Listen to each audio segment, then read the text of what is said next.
আসসালামু আলাইকুম রহমতুল্লাহি ওয়া বারাকাতুহু। সম্মানিত দর্শক, আজকে আমি দেখাবো মহিলারা দাঁড়ানো অবস্থায় কোথায় হাত বাঁধবেন।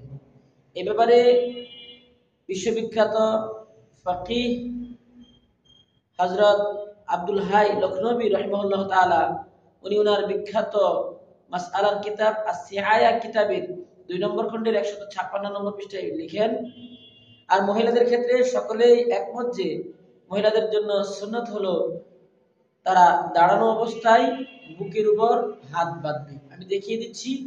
এভাবে মা বোনেরা এইভাবে বুকের উপরে আল্লাহু আকবার বলে এইভাবে হাত বাঁধবেন।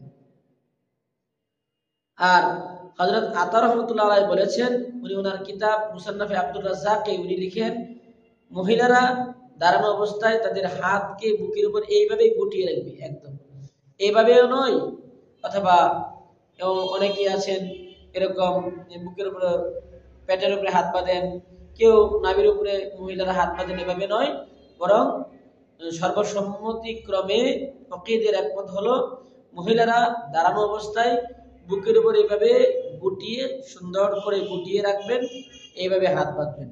আল্লাহ সুবহানাহু ওয়া তাআলা আমাদের সকলকে কোরআন এবং সুন্নাহ অনুযায়ী চলার তৌফিক দান করুন। আসসালামু আলাইকুম ওয়া রাহমাতুল্লাহি ওয়া বারাকাতুহু।